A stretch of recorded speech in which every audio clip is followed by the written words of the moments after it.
Hey everyone, it's Miss Amy from Camden Public Library, and today I'm going to show you how to make this pop-out accordion card that a friend of mine, Sherry, shared with me. And so I'm going to show you how to do it and share her tips and tricks so that you can make this yourself. So get yourself a piece of cardstock that is 8.5 by 11, or you can do it shorter, 8 by 11, and that will work too. But you want at least cardstock weight material, and you can.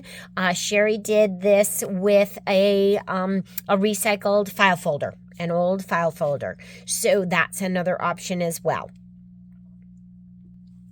You're going to fold it in half like this to make a valley fold right in the middle and crease it really nice and tight. You can score it on a scoring board if you have one, and it on an 8.5 by 11, on the 11, it is 5.5 inches in where you're going to score it.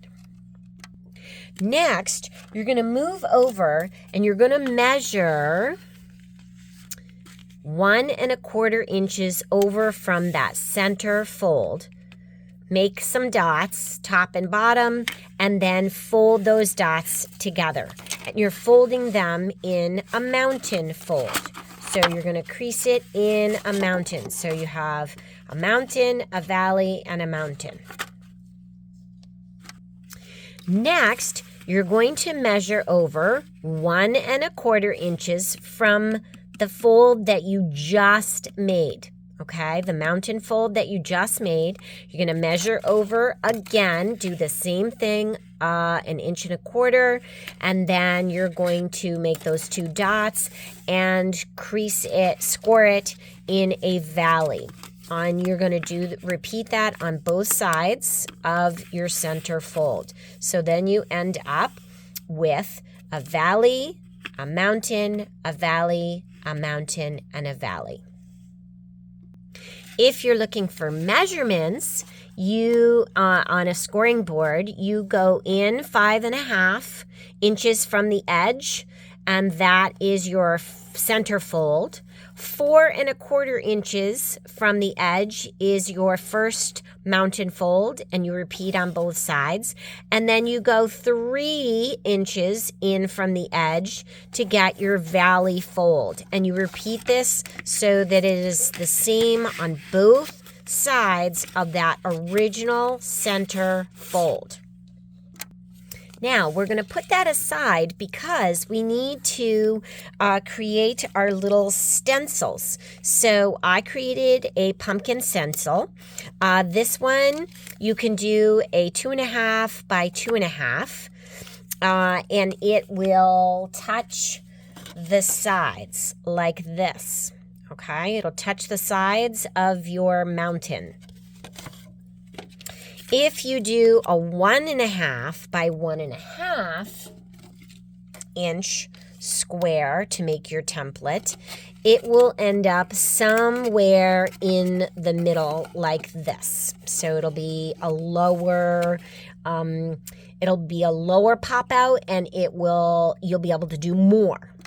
So in order to make your pop out, what you're going to do is you're going to fold your piece of scrap in half, and then you're going to draw your shape. So say I do a heart.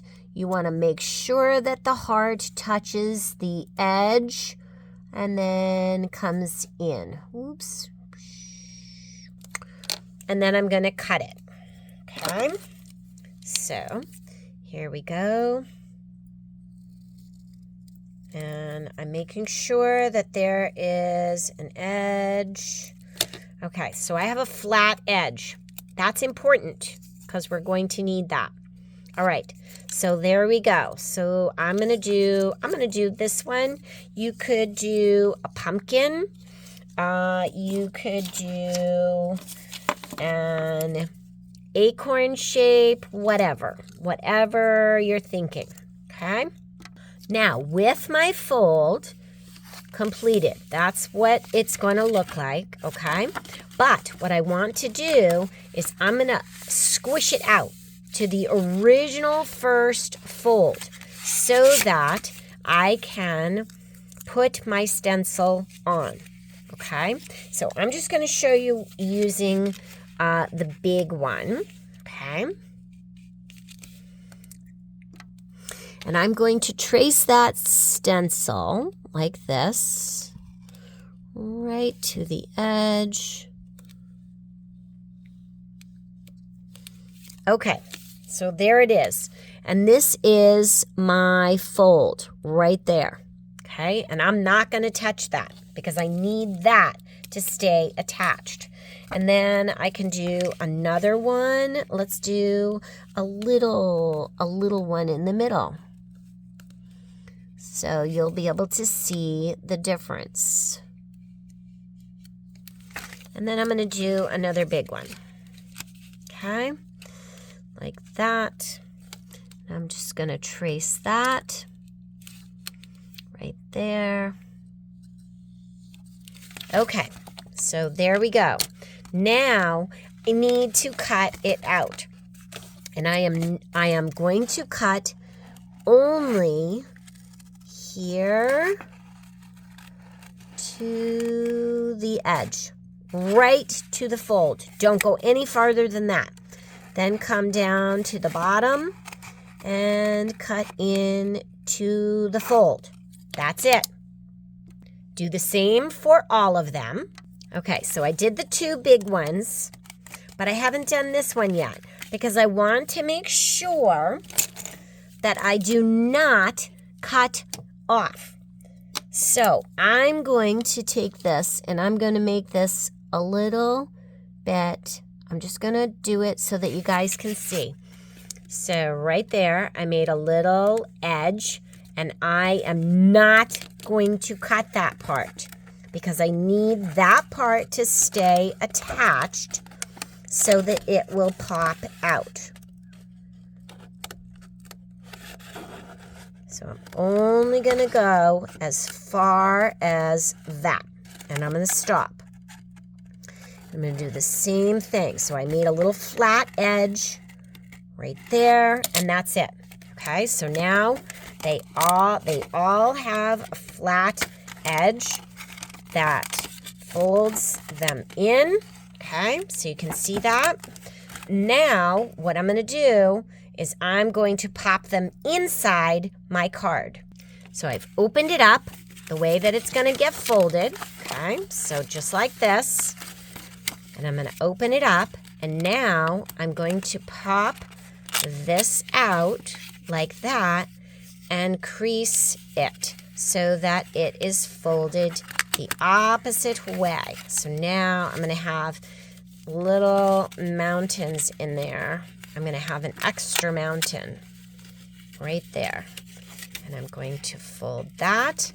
And now I have one with a pop out in the center and then two larger ones that pop out right on that crease. Then what you can do is you can start decorating. Okay, and you can decorate this any way that you want. The trick, though, is Sherry shared this incredible trick. So when you start decorating, so that you don't get your decorations all over the rest of your card, you just tuck in two pieces of paper, one from the top, one from the bottom, and then you can do your decorating, okay? And then you can slip those cards right out and you'll have your card all made. This one, I decorated some letters and I used book page paper, and I might do some fun Zentangle or doodling or whatever on there. I hope you guys have fun. Thanks again so much, Sherry, for helping us through this, and I hope you all enjoy making this great pop-up card.